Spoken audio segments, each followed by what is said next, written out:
Brian Corey here from Necronomicast, and I'm very excited to tell you about the newest member of the Necronomicast family, PrimeNeckwear.com. Looking good has never been so easy, friends. Just go to PrimeNeckwear.com for 100% silk neckties in the latest styles, patterns, and colors. Check out their wide collection of standard neckties, bow ties, pocket squares, and accessories. Exquisite quality delivered to your door at affordable prices with impeccable customer service. Headquartered in Phoenix, Arizona, USA, PrimeNeckwear.com. From the historic Haunted Heartland in Omaha, Nebraska, my name is Brian Corey, and it is my pleasure once again to welcome you all, young and old, to this episode of the world-famous Necronomicast. For this episode, I'm very excited to have as guests the return of filmmakers Brett Eichenberger and Tobe Johnson, who, with their team, have created a fantastic brand new documentary entitled A Flash of Beauty, Paranormal Bigfoot. This follow-up to their acclaimed feature, A Flash of Beauty, Bigfoot Revealed, focuses on the strange and paranormal aspect of the Bigfoot phenomenon as told by eyewitnesses, scientists, and experts in the field of Bigfoot research. A Flash of Beauty, Paranormal Bigfoot, tonight on Necronomicast. And now, my pleasure to welcome back to the Necronomicast filmmakers Brett Eichenberger and Tobe Johnson. Fellas, how are you? Doing great, Brent. How are you? I'm doing fine. Tobe, what's up? Hey, I'm just feeling pretty here, man. Yeah, we had a little off the air shenanigans. Tobe was busy wielding a chainsaw, creating art out there. When I'm not out chasing after these buggers, I'm out with a chainsaw recreating. That's how bad it is. We can get into how bad all this can get. But just to clarify, Tobe, you do not have a pile of body parts in the backyard, correct? Right. Okay. I can neither confirm nor deny that there's any cadavers out in the... Yeah. Well, fantastic, guys. I'm so excited to have you back on the program. I had you on episode 229, so over 40 episodes ago. We were talking about A Flash of Beauty, Bigfoot Revealed, and lo and behold, this new year has brought us Flash of Beauty, Paranormal Bigfoot. So super excited to have you guys on. I watched it with my wife last night, and I rewatched the first one too, and it's great to have you guys back on the program. Big fans. Thank you so much, Brian. Got to have you come out sometime to Nebraska for the International Nebraska Bigfoot Conference that we hold here in the spring every year. Yeah, I would love to, man. I love Nebraska. Are you in the Omaha area? Yeah. This cool. I'm proud to say the show comes out of Omaha, Nebraska. The Bigfoot Conference this year is going to be held at the State Fairgrounds in beautiful Grand Island, Nebraska. So fantastic. Well, we would love to make it out this year. Next year. This year, next 24, 25. Well, yeah, we need to have you guys out there and bring your perspective of your investigations and your research out there for sure. So yeah, I was watching this, and guys, what a departure from your first one. Like the same beautiful quality, cinematic quality that I was used to in your first feature, but this one is a departure from just eyewitnesses and the physical kind of nature of Bigfoot, and talking more about the paranormal side. Super exciting, super fun to watch. Thank you. It had to be done, Brian. It had to be done. I think we may have mentioned in the first show that we had, as we were putting together the first Flash of Beauty, Bigfoot Revealed, we were getting all these paranormal stories. And when I got into, the first couple months of shooting, I thought, we're going to have too much stuff. We're going to need to split this into two separate films. And rightfully so, because the Bigfoot camp is somewhat divided, although I'm seeing, I swear to you, every single day, I see that divide closing. I see people starting to come out and say, you know what? I did see some strange things when I had my Bigfoot experience. So hopefully this helps to close the gap, because I feel like, we feel like, I should say, that all data is important, regardless of whether it's just a hairy, humongous humanoid, or it's a hairy, humongous humanoid and lights, or a cloaked something or other, whatever. We need to do research on everything that people are reporting out there. It's all important. I kind of noticed that just when talking to people, I get to be the MC of the Nebraska Bigfoot Conference. And one thing that I noticed, it's almost like generational in a lot of ways. There's so many like older guys that are there enjoying the conference, and they are pretty hardcore about it being an ape, a creature, just an undiscovered animal out in the woods. And then a lot more maybe younger people, or I don't know, maybe not, but it just seems like it's almost a generational kind of a thing with people considering that Sasquatch, Bigfoot might be something else. I've been at this since around 2005 timeframe, and I've noticed along the way, same thing Brett has, that there's this change coming. I was out there carving earlier, just rushed in here to do this awesome podcast with you guys. But as I was carving, I was listening to this new episode with David Grush on Joe Rogan, this 3-hour debrief about UFOs. And the time is coming now where this community is going to be forced to make a decision, which is going to be really uncomfortable for a lot of them. Because what I can tell you, and Brett as well, is that if these lifers have really invested a lot of research in their interview process of witnesses, they've had to discount publicly what they've said. And what they are saying is that this is a lot more complex, a lot more linked to the UFO phenomena than is comfortable just for general science.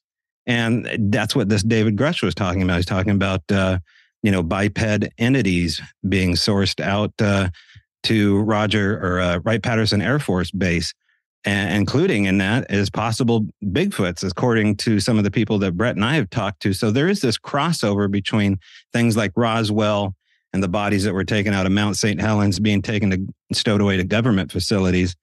And it's a big apple to take a bite of, but that's what we try to do in this documentary, is say, hey, you don't have to leave your brains at the door. These guys that go into these skiffs with intel backgrounds do it all the time and talk about incredible stuff. So yeah, we have this kind of metaphysical connection, this paranormal connection to Sasquatch. It was really interesting because you talk to people, and if you really talk to them, and you get paranormal stories, like when we're talking about ghosts, you see strange lights, strange smells, knocks, things like that. Well, you talk about Sasquatch encounters out in the wilderness. You talk about strange smells. You talk about lights. You're talking about wood knocks out there. You talk about UFO phenomena. You're talking about, it's the same kinds of things, just in different settings. And it seems rational to me to kind of make these connections and at least start asking these questions about why are we seeing these same kind of substances, these same kinds of things happening at all these different kinds of sightings or encounters, these personal experiences that people are having.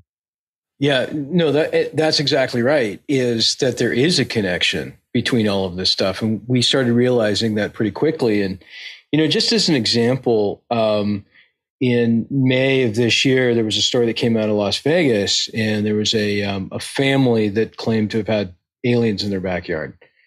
And I watched a lot of the news reports, and, I think the kid, Angel was his name. He's 15 years old. He uploaded a YouTube video where he explained what happened and stuff. And I watched that as well. And one of the things that instantly made the hair stand up in the back of my neck was he said that he could see the aliens, and then all of a sudden they were quote unquote blurry. And as you've seen, Brian, in our film, we've got a quote unquote blurry figure that Barb Shoup captured up at Mount Rainier. And so, that leads me to believe that aliens, Bigfoot, whatever they are, have this understanding or this knowledge that they can cloak themselves in order to protect their identities, which is just, it's far out. It's hard to wrap your head around some of this kind of stuff, but we're trying to wrap our head around what we know in modern science, and I think that it's natural for us to kind of slip back into Newtonian science, because quantum physics and quantum mechanics is really, really difficult to understand, especially for the layperson. Scientists like Einstein had a hard time with quantum physics and quantum mechanics. A lot of it still doesn't make sense. So, when we see something like this, it's easy for us to dismiss it. But, there's only so much that we know right now. We have to understand that this stuff we're still figuring it out, and every single day science gets closer and closer to figuring it out. But clearly these, like Dr. Simeon Hines says in our film, clearly these biological entities have figured out how to utilize these quantum physics, these quantum mechanics to do these types of cloaking things, or running 40, 50 miles an hour. Some of these types of things that just seem unworldly. Does it seem like to you like that the explanation would be that they are some form of extraterrestrial, that you say they've figured it out, and we pride ourselves, human beings, as being so innovative and so intelligent and top of the food chain, but we haven't been able to figure any of this stuff out. Would it lie itself to the fact that they are of extraterrestrial origin, do you think, or is that a possibility? I think it's a possibility. I think there's two ways of looking at it. I think, I'm divided right now as to whether they've just evolved, whether they are the original humans and they've figured it out, and therefore that makes them much more advanced. Yeah. Because humans didn't really, humans have been around in their modern form for 100,000 years, 150,000 years, which is nothing. It's, my house cats go back a million, right, tens of millions of years. Sure. Sharks. You know what I mean? Look at sharks. Yeah. Look at sharks. And by the way, I am convinced that my house cats are smarter than me. But with that being said, and I think they can see that and interact with the paranormal, but that's a different show. So, there's that idea that they are the original humans. And, Ron Moorhead talks about some of this kind of stuff as well. There's this idea that humans could be a hybrid between extraterrestrials and Bigfoot or some other form of primate. And our DNA says that we're primates. But there's that missing link, right? That anthropologists can't really find, where is that? So some of this missing link stuff kind of makes sense when you start thinking about it in terms of relic hominids that are advanced, and it starts, you start going down the rabbit hole pretty quick. So I think it could be any number of different things. Yeah, just to bounce off that, I mean, it really is a missing data set that we have right now. We don't really know what we have in the fossil record right now because so much of it's hidden from us as far as how they make fossil sets anyway. I mean, Gigantopithecus blacki, I think, was constructed out of just no more than a jawbone, maybe a couple other bones as well. And here you have this whole idea of the skeleton being, drawn up around these small amount of data. But there, you go through the data record in itself. There's other examples of them using skeletal remains and having to go back and eat crow for the fact that it wasn't even a hominid at all. It was something more akin to a pig or something like that. So, science is ever changing. But my point is that, in the quiet sections of the tavern, you have these Bigfooters all huddled together that are saying, this is Gigantopithecus, this is a relic hominid, although the verbiage is slowly changing it to being more of a sentient creature than it was even 10 years ago. They are telling the craziest stories about the people that they've interviewed, the things that happened to them. And these are the things that we hope that this film brings to light, the sense of comfort that you don't have to leave your intellect at the door, and you can, with the guidance of someone like the Dr. Simeon Hine that we have in this film, use, he will happily assist you in the process of understanding possibly what is happening here so we can digest this away from just saying supernatural or magic and use the data that is not only appropriate, but just accepted by people. Mm-hmm. Yeah. But at the same time, like, you start off this film with a member of the Native American community who talks about how they've always been here, how, he goes through his experience, and he's not a scientist. He talks about going out into the wilderness and collecting medicines and how they've always been there. And, so it's like a good balance. It's like the Native American societies have always seemed to have a grasp better than we have. It's like we are like rediscovering or relearning things that past civilizations or earlier civilizations have already discovered and already accepted, and it's already part of their lifestyle. Yeah, no, you're exactly right, Brian. I just had this conversation the other day with Todd Neese about how, the natives have got 20 some odd thousand years on us, Yeah. basically living off the land and knowing each and every single type of botanical that can be used as medicine. And here we are. Oh, yeah, well, we have fancy technology. Well, we're starting to figure out real quick that it's not the fancy technology, it's the connection to nature that really gets you plugged in. In fact, I read on Twitter earlier this morning that, the CIA released documents stating that the consciousness is, it's in your brain, but it's in a weird part of your brain that also more or less connects to the universe. Mm-hmm. And I think, with every passing day, as we get, our AIs and our self-checkouts and all the other handy dandy things, we lose more and more touch with nature. And I think that we need to go back to nature. And I can't tell you how many times I've heard that from folks who have had conversations, mental speak conversations with Bigfoot that say the same thing. We say that in our film, that they've lost respect for us because we've lost our way. We've lost our connection with nature. I've met teenagers that are 18, 19, 20 years old that have never been in the forest before, which blows my mind. Mm-hmm. So I think that has a lot to do with it.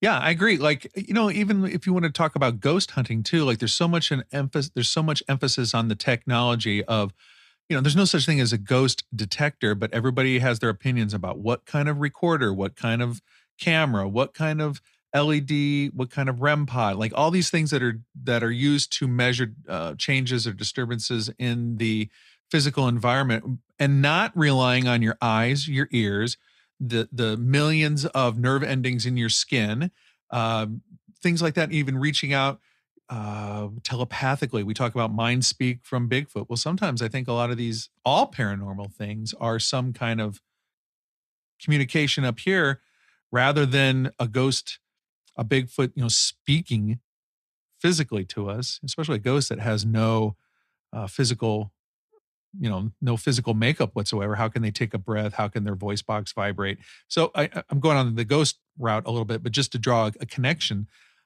between these kind of phenomena. Yeah, there's a total crossover between the world of the poltergeist and Sasquatch. It's kind of, I go back to the maybe disturbing comment that scientist Eric Bard made in the documentary, where he says something to the effect of, after looking at a video from one of our guests, Barb Shoop, who recorded what looked like a Sasquatch cloaking near Mount Rainier. He says something to the effect of, it's almost like Sasquatch, it's an arbitrary avatar that it's using. We don't quite know what we're looking at here. It's adapting in its circumstances to escape. But is it a Sasquatch? And I've had to really ask myself that question here all along. And this documentary didn't help to solve that riddle. If anything, it brings it even deeper. We really don't know who's bringing these gifts to us unless someone sees Sasquatch gifting. This is part of the element of Sasquatch behavior that we talk about in the doc, is them bringing little things like stones and garbage, really, in some cases, and setting it in curious places. We have no idea. In most cases, I would believe that they're doing that. However, now if we go back and we channel the First Nations people, they will talk plainly about trading with the hairy folk. I take interviews as often as possible from locals here on the Olympic Peninsula. And there's interviews as recent as maybe 15 years ago of a gentleman who left out some salmon to dry in a smoke rack and came back to find that the salmon was gone, with size 16s, walking out here to the Straits of Juan de Fuca, only to find the next day in place of that salmon was an elk that had been stripped clean of its skin, still hanging off its ankles and stuck up in the tree by its antlers. These kind of stories go, far beyond what the First Nations people have told us into the modern era. These things still happen. They happen to us in the little town of Cottage Grove. They happen to our guest, Sonia Zohar. And sometimes it hits an emotional spot for that person. And it's not enough to prove anything, but it's enough to keep them going and looking down this rabbit hole. And then that gets into the trickster element the natives talk about too, as far as, what exactly are you looking into? And do you wander deeper into the woods looking into shadows if at the end of the day, that's all you really have? For sure. Yeah. I'm glad you brought all that up because like the gifting thing was super interesting in your documentary. Just these synchronicities, like there was different things like somebody had lost their cat. And they found gifted to them like these little tokens that had printed pictures of black cats on them, and it was such a weird kind of, but yet touching way to be communicated to, because you might just overlook it. You might be in grief for looking at your phone, and you might walk right past something that was gifted to you. It's like that connection, like the universe engaging with you, asking you if you're ready to hang out and play. This is advanced empathy, that you don't see in the animal kingdom. You'll occasionally see it with, dogs and cats. There's been reports of cats that will know when a person's about to die, and the cat will come and comfort them, and hours later they're gone. The dog that lays by his owner's gravesite, these types of things. But at the same time, they tug the heartstrings and whatnot, but we're talking about something that's at a different level here. Mm-hmm. The guys up at the Sierra camp, Ron Moorhead's guys, would talk about how they'd spend, the nights using pine cones as fuel for their fires, and they'd be up all night and talk and laughing and everything else, and they'd exhaust all of their pine cones. And in the morning, all their pine cone buckets would be filled up. Like the Bigfoot were saying, we enjoy your company. We want you to be out here. Where, and that saga, that story goes on and on and on and on up there at that camp, with interactions that were positive, that were, that they reinforced their shelter. The Bigfoot put more branches and stuff to reinforce the roof of their shelter. These kind of like ideas of we want you to be okay. We're not going to attack you. They'd leave deers hanging, and they would find footprints, but the deer wouldn't be disturbed.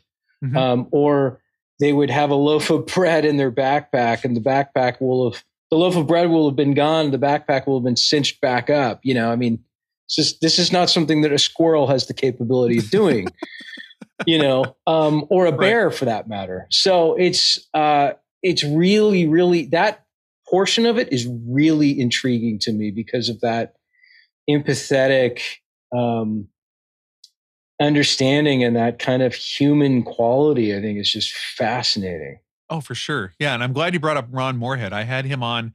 It was a pleasure to have him on my show earlier in the year. And yeah, he talked my ear off about the quantum stuff and everything. But yeah, just those interesting stories about the camp and the Sierra sounds and the communication, and how all that kind of stopped when they had to, at one point, shoot a bear. Yeah. Kill a bear. And it reminded me, like in your documentary, where the guy just being out in the woods, he was, I forget the people involved, what their names were, but he was with his friend who communicates with Sasquatch, and Sasquatch through Mindspeak was like, why are you carrying a gun? And he was like, what did I just think that? And they're like, no, why are you carrying a gun? And he knew it was coming from them. It was so strange. Like all these connections like that. Just like, but how do they even know and can conceive of what a gun is or does? That's what blows my mind. Unless they've seen, people use them, and they see them shoot deer, and they see them shoot. Just so many things were brought up. Like I'm taking down all these notes. Like earlier, like I want to get to, you had this incredible video of the cloaking, and it's described as kind of that wavy, distorted view, like the predator. And those words, the predator, I have heard. There's a leading paranormal lecturer, researcher, John Tenney, and he talks about one of his first ghost experiences in a house in Detroit that he saw, and he says it reminded him of the movie The Predator. So like there's another connection to poltergeists or ghost activity, haunting locations, like the woods could be just one giant haunted house. If you want to think about it that way too. Yeah. Crazy. Yeah. I love all these conversations. Another thing, when you said the Bigfoot might be like a visual avatar, a connection thing too. Some people think that with a haunting, like there's default things like the Civil War, the Civil War soldier, or the white woman, the woman in white. Just kind of a default thing that just might, because of your proximity and your connection to whatever a spirit might be, whatever a Bigfoot might be, you just kind of get this default impression of what to kind of experience. Maybe they're looking for what you're looking for, something you expect it to be. So therefore they are. They're a tulpa sense. So your motivation, your thoughts have created these tracks to happen, this figure to appear. Other strange things appear that are totally outside of the Bigfoot realm. We get into that too in the documentary. So it's not as though those expectations, are fully manifest in one thought. Maybe they change over the subconscious, and, because you think Sasquatch is so alien in nature, therefore the aliens themselves manifest in and around it. I don't think so. I think whatever is going on here has been here probably before human consciousness, and that Simeon Hine calls these relic neutrinos throughout the documentary. They're the building blocks of the universe. Only these things have a variable as far as their density is concerned. It can change their density, become physical, and that's what we see. That's what the witnesses describe. That's what we tried to describe, is that, these things change from solid matter to a variable and an energy form at that. And so that's really what you hear, from the witnesses, is that the first thing that you will see happen that will really change you if you don't see a full-on Bigfoot cloak are these lights in and around Bigfoot activity. And there seems to be a connection between Sasquatch showing up after these lights present themselves. Generally, the lights show themselves, and then there's Bigfoot activity. And so what are we talking about? We're talking about pinpricks or sparks of light, little twinkles of light, flash bulbs, like the 1930s flash bulbs going off in the woods, but also giant examples, cylinders. Ron Moorhead talks about a lightsaber floating through the trees. Right. It's really every shape and form after that. And UFOs seem to be connected to this in such a unique manner that, the science, the Jeff Meldrums of the world, really are going to have a hard time explaining this to all of their anthropology buddies, because it's a new type of science. We don't have the books on it. We don't have the classes to think about it, but we need to declassify these conversations and quit compartmentalizing these conversations so we can bring this really unique ecosystem, this undiscussed ecosystem out, because it's so diverse, very, very unique as far as trying to describe it only as Bigfoot activity. In fact, I was reading a review on my book the other day. It said it's a quagmire of random activities that couldn't coalesce to a single thought. And I was like, yeah, that's probably really true. That's certainly very true. But that is... the guy probably meant it negatively or whatever. Right. Yeah, I took it as a compliment. Right. Like, hey, thanks a lot. Yeah. It's a very scatterbrained, and this is why Brett struggled probably to make this into one documentary, is because... this is a very complex ecosystem, and it's not just Bigfoot. You drive yourself crazy if you only call this Bigfoot. And I feel sorry for the guys that only call this Bigfoot. It's just not. It's something way more complex and a lot cooler. So these books that you're talking about, or this book you're talking about, is this the Owl Moon Lab books? Yeah, right. And, I was inspired by the likes of Ron Moorhead and Tom Powell and Henry Franzoni. These are, the godfathers of Bigfoot research. In fact, we just released an episode of cutting room floor footage of Henry Franzoni at our YouTube site at Flash of Beauty, Bigfoot Revealed on YouTube. But these guys were telling me, crazy stuff in the beginning, that Henry Franzoni said that Bigfoot blew up his starter engine when he was out squatching. He told me that Bigfoot laughed at him in the bushes. Tom Powell was saying just as unique stuff, a local out of Clackamas, Oregon. And, these are the stories that I grew up with, hoping that they would be true. And it really is the truth. It's just, it's so hard to get these other guys to side with this stuff. And I think that day's coming. Yeah. What do you think the holdup is with with some researchers just saying it's not any of this? It's just. We've had really bad spokespeople on our behalf. I will say that. I mean, when they call it the woo, it is insufferable sometimes to sit and hear people talk about Bigfoot that believe that they're a magic monkey. I just can't do it sometimes. Like, I get it. Like, it's, you can just tell when somebody has an issue with their mind and they want these magic monkeys to be bringing them all these things and coming in their house at all hours and healing everybody. I think all this stuff is true, by the way, but we've had really bad spokespeople deliver this message along the way because something happens with the ego and they become self-centralized in a cult-like status of who they are with these magic monkeys. And so now they've elevated themselves and you have to go through them to get the information. I think that's part of the trickster element the natives were warning us about from the get-go. But, eventually, with the likes of Brett's filmmaking and Simeon Hine in tow and what's coming in 2024, I think people are going to, especially in the Bigfoot world, are going to have a hard time steering this narrative towards just a relic hominid. Yeah, and I just want to add to that real quick too. I think people need to realize and understand that there are two types of science out there.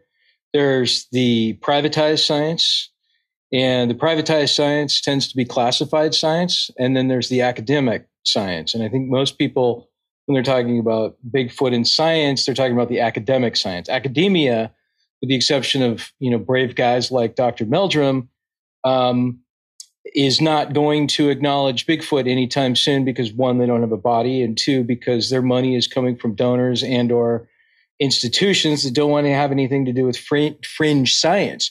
But privatized science, and I'm talking about the Lockheed Martins, the DARPAs, the classified government research, I think any number of those scientists would come out and say, oh yeah, they're absolutely real. But then they're violating their clearances, their classifications.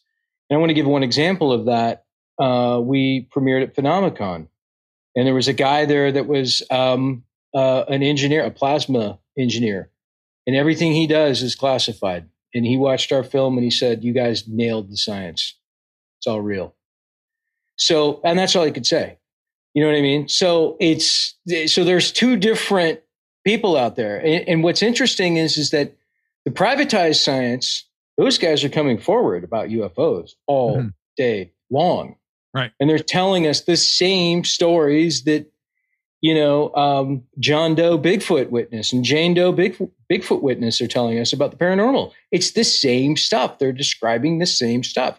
And we're talking about decorated military folks. We're talking about esteemed scientists who have decided to work for Lockheed Martin instead of MIT or, whatever academic institution it was, which makes sense because they're going to make 10, 100 times more money. You know what I mean? So people need to take everybody's witness testimony into consideration, regardless of where they come from. And I don't think people are willing to do that right now. I also think that, especially like you mentioned earlier in the show, the younger generation is open to it a little bit more because I think the younger generation is just seeing technology advance at this rapid rate, whereas the older generation is just plain set in their ways. And I think being that they're set in their ways, there's a fear factor there. There's a fear factor, and there's also a connection to this like idea that when you're playing with some of this paranormal kind of stuff, you're especially if you're a religious person, you're delving into the world of black magic, into witchcraft, into Satanism. And so it's a slippery slope, but I don't think that that's what's going on here. I think that that's, again, goes back to the early days when, we used to sacrifice humans to the sun god and this kind of stuff. I think that's where those origins are. I mean, we have seen nothing to indicate that Sasquatches are satanic or aliens or demons or whatever. Now, with that being said, I do believe in evil. I do believe in demons. I do believe that there are nefarious beings in other realms that are out there, but that's not what we're talking about today. That's not what our movies are about. No, I mean, they are capable of great evil the same way we are. However, because they have this demigod-like magical power here where they can do incredible stuff and they can appear in your house, they can manifest themselves in strange, unusual ways, just like, a demon could. I have heard stories of this, people leaving religious relics out to ward off Sasquatch, and they swear that it worked. But I've also met the same people that said, well, I put up game cams and they wouldn't come around. I put up a motion activated light and they wouldn't come around. Is it just the motives of the person? Is it the fear element? Boy, I tend to think it might be because of the fact that they're so human-like. They're incredible. They're capable of great good. And I haven't heard of much great evil that they have done. I mean, obviously the natives say they're cannibals, so you got that on me. The cannibal part is a little bit rough. But aside from cannibalism, incredible, a great good. But I think we just need to be cautious because we don't really know what we're talking about here. And because it is outside of the physical, there is this capability of the other approaching through these window areas, these veils, where these other entities come in and out. We didn't have the chance to talk to Adam Davies in this film, but Adam Davies would be a prime example, researcher, cryptozoologist from Britain that moved here to the States, who had a really rough encounter with one of these window areas and other entities being involved in the process. Really straight up guy, hard science guy. These are things that also happen at Skinwalker Ranch. And we didn't really get into that in the documentary. Maybe we should have. It might be one of the stories that needs to be told at a later time because there is this other side to this that can't be ignored. It's not all, tie-dye and crystals.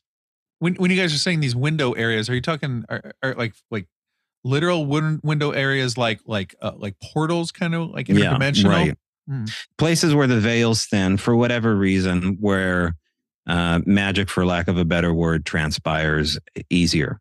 And, maybe it's engaged by the people that these things are into, or they want to study or encroach upon or get to know their family. Sasquatch to humans type of thing at their house.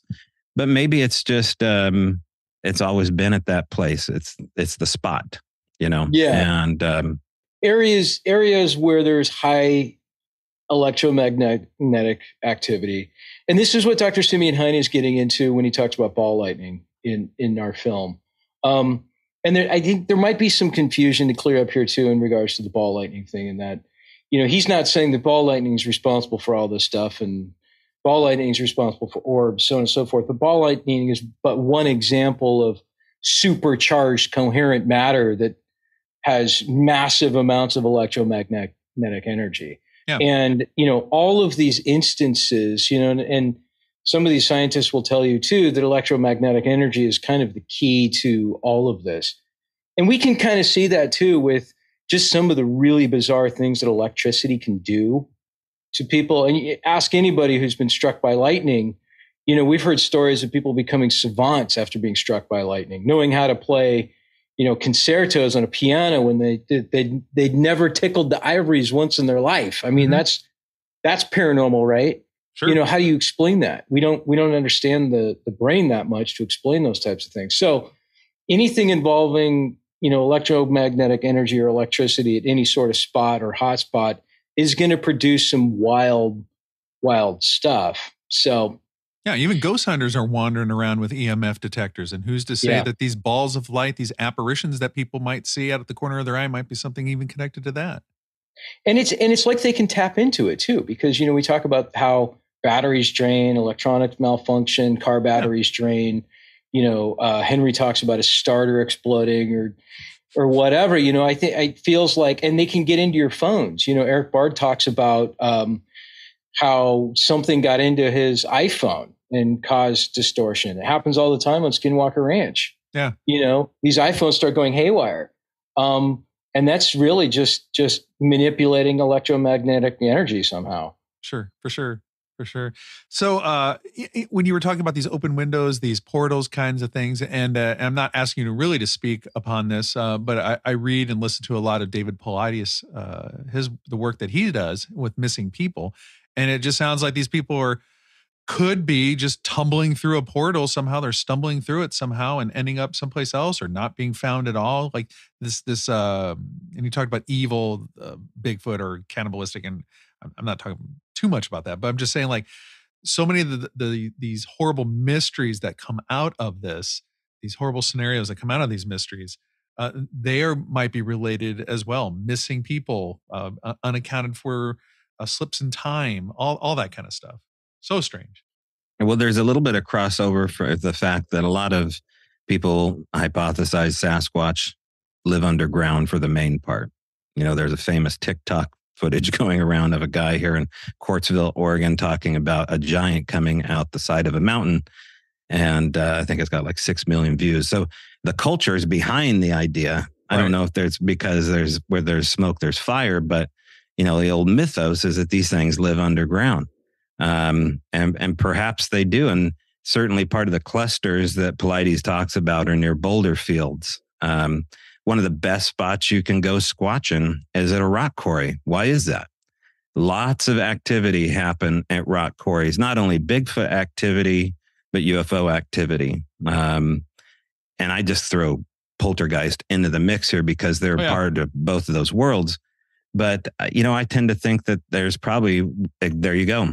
Yeah. Where there's smoke, there's fire with things like the Tommy knockers and Sasquatch and rock quarries. But, I've got more than anecdotal stories of where missing people are also Sasquatch sightings near these hotspots that have place names for Bigfoot, like Skookum or Hairy Man or even Devil or Spirit, things like that. So why are missing people in these cluster forms where these names of scary things are or interesting things are, but also caves and tunnel systems in and around the same areas on these cluster maps. So I think, like we were talking about earlier, we don't have that pay grade to discuss this right now. This information is so compartmentalized. Somebody knows what's going on right now. We're just not part of that table. Yeah. And I just want to point out to my listeners, the gentleman and myself are on Zoom and we can see each other. And I just held up a copy of Where the Footprints End, High Strangeness and the Bigfoot Phenomenon.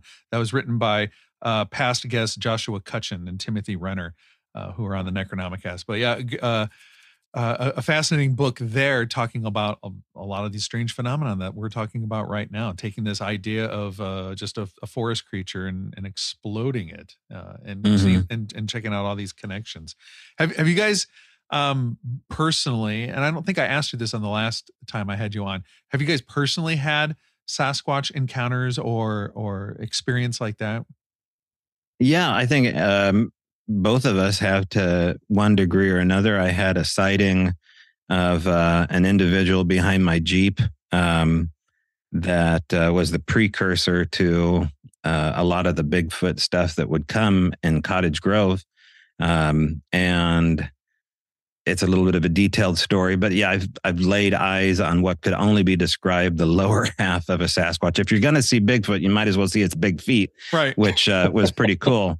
The only thing interesting is it seemed to be an off grayish white color, which I wasn't expecting at all to see. But beyond that is just the complexity of getting involved in the subject matter has this hitchhiker effect where the phenomena finds that you're engaging it and therefore it will entertain you. It will engage you, especially if you're in its particular set of circumstances where it wants to come out and do so. But if you're in a hot spot where it likes to come, a residence like this place that I write about, the Al Moon Lab, then you can have activity almost every day of one sort or another with the phenomena. Does it always present itself as footprints in the sand and greasy handprints and sightings? No, it really doesn't. But the peripheral issue is just as exciting, just as worthwhile. And so that's been my experience, is getting to know these Sasquatch contactees, trying to engage them, get their trust, and basically learn from them, because you really can't learn about this too much at Sasquatch conferences. The real conversations happen after the PowerPoints are turned off. And that's when you find out where they live and hang out for a bit. Yeah. How about you, Brett? Yes, sort of. Sorry, I'm just kind of scanning back through my brain and just thinking. So when I say sort of, I've seen Iglo. Mike Ferry, the cinematographer on both films, and Jill Remensteiner and I all saw Iglo. And that was not too far from where you are, Brian. So that was interesting. We've also heard bipedal stomping and running away in the forest at night. And then we've had wood knocks. I was down at the Owl Moon Lab, and I was down there with Jill and a friend, and I was knocking on a tree, and we're out in the middle of nowhere. And the next thing I know, the loudest knock from about 50 yards away, kind of like shatters my reality, and the hair goes whoop, and you just know, that's not some kid, that's not somebody out there, because it took about 15 minutes to get that response. And that was it. They sent one response because they knew that's all I needed to say, shut up or whatever, or knock it off or whatever, or hey, what's up? Yeah. I mean, it wasn't a gunshot, you know what I mean? That wasn't it. It wasn't a branch breaking, when you hear it. And then I've heard some sounds, some brief samurai chatter, but we haven't had a sighting yet. But that doesn't mean we're not going to. I've got a friend who's been a Bigfoot researcher for at least a dozen years, who had his first sighting this summer. Oh wow! And his wife has been along with him the entire time. They're both retired science teachers, and unfortunately, she missed it, and she was hiking right behind him. See, everybody needs that Don Amici moment in Harry and the Cocoon? Hendersons, or Harry and the Hendersons, Harry and the Hendersons, when he just sees him like this and he gives him a big hug, and everybody needs. It's such a great moment. Yeah, everybody needs that moment. Now, earlier in the conversation, you guys were teasing something. You're like, in 2024. Now, I know you're working on a documentary with and about Ron Moorhead and the Sierra Sounds and his encounters and all that. Is that what you got going on for 2024, or is there more projects in the works too? There's, yes, that's our focus right now. But that doesn't mean, with documentary filmmaking, there's a lot of downtime because of scheduling and whatnot. So that doesn't mean we won't be releasing some more stuff. I think anything between now and Ron Moorhead they're probably going to be shorts. Great. Short experiences, short stories. We have some stuff that we've already shot that didn't make the cut of the first film. And it didn't make the cut, not because it wasn't good enough, but it just didn't fit the overall arc of the story. And so my intention is to be releasing those in the next few months. And then we will continue to release our uncut interviews on YouTube. And a lot of people, I just want to answer a question too. A lot of people might be watching those and go, what are you talking about? They are cut. I see edits there, but the edits are just to take out the questions. Yeah. So people aren't having to sit through and, watch us, chatting along and, downtime and that kind of stuff. But we're not censoring anything or any information. Sure. Yeah. Just like edit it for clarity or for just, sure. I always say when I tell guests when we're getting ready to record that the only edits that I do on Necronomicast is mostly me going, exactly, running to the bookcase to grab a book to show you, that kind of stuff. That's usually, I never edit what somebody is saying because I want to make sure I get their intent as clear, especially to show my appreciation of them being guests on the show. Yeah. It was so great to have Ron Moorhead on my show. I think a few years ago, I'll have to go back and look, probably 5 years ago, I had Bob Gimlin on the show. So I felt like it's really important to kind of go back and get as many of these voices that you can, and have and for me to have an experience talking to the people that I read about. So having, Bob Gimlin on the show. That was a treat. Oh my gosh. And then having Ron. So I'm really looking forward to some kind of proper documentation with Ron, about his incredible encounters. Cause he's just one of the OGs of all this. And if the Gimlin film is the gold standard of like Bigfoot footage that we have for evidence, his recordings are just as important, I think. Oh, there's no question about it, Brian. There's no question about it. And what's really neat about what we're doing with the Ron Moorhead documentary is we've already interviewed some of the original Sierra Sound camp members, Sierra camp members. And, fortunately, a few of the important witnesses have passed. But we have got, Al Berry, I think. Al Berry has passed. Yeah. Warren Johnson has passed. But we got Lewis Johnson. We've got Bill McDowell. We've got these interviews of these guys that nobody has ever heard from, and these guys were up there before Ron, had been invited up to the camp, and so we're starting to get this like prologue of the Sierra Sounds that is really, really fascinating, and I think a lot of people are going to be somewhat stunned at what they're going to hear them say. It's good stuff. We can't wait to get it out. I can't wait to watch it.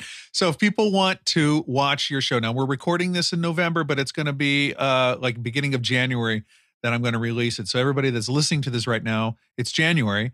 And if Happy New Year. Happy New Year. I hope you had a great Christmas. But I know right now your documentary is on Vimeo. Mm-hmm. The first one, where can we find the first one?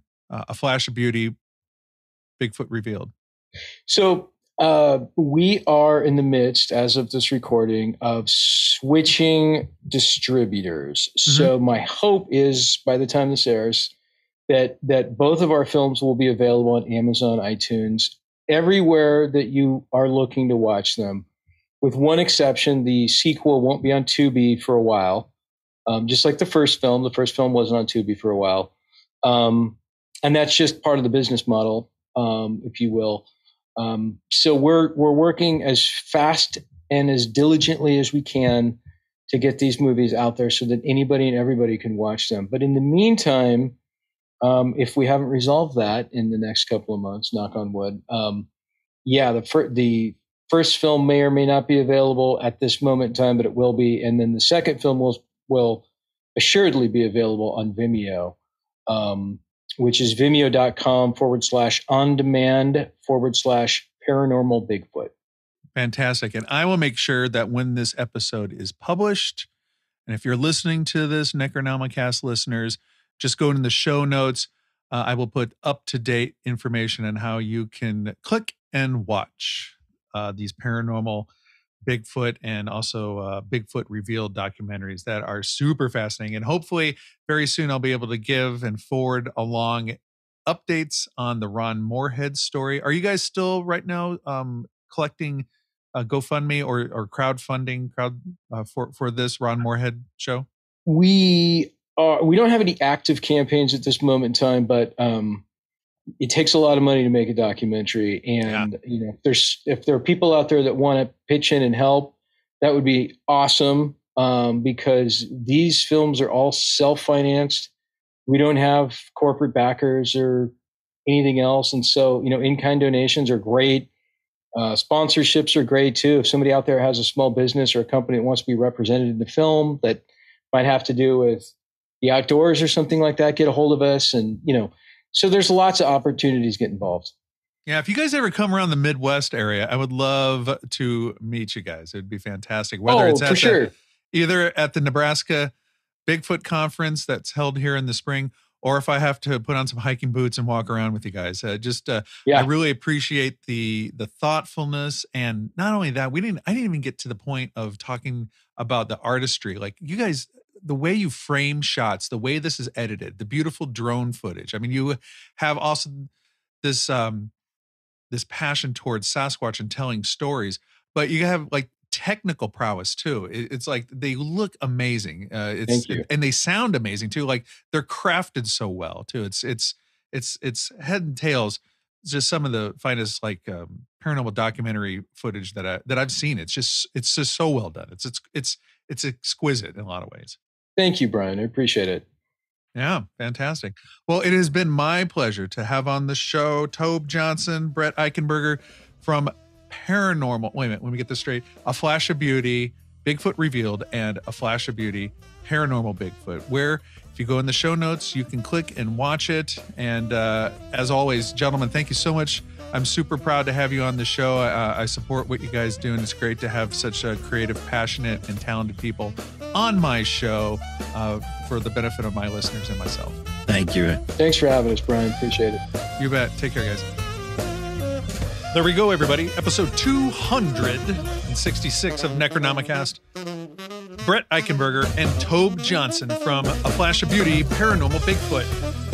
Breaking news. That documentary is now available for you to watch on Amazon. You can also catch the first installment of that documentary entitled A Flash of Beauty, Bigfoot Revealed, free on TUBI. So make sure you watch that. Fantastic. Both of them. Next up on Necronomicast, episode 267, a very special episode for me. Being a Nebraskan, I'm going to bring a little bit of Nebraska history to you all. My guest is Harry McLean. Harry N. McLean. We're going to be talking about his brand new book entitled Starkweather, the untold story of the killing spree that changed America. One of the best nonfiction true crime books that you will read this year or any year. Look forward to speaking to Harry and presenting that to all of you, my dear listeners. Hope you're having a great year so far. I hope you have a great night and a great life. Thanks for listening, everybody. Take care.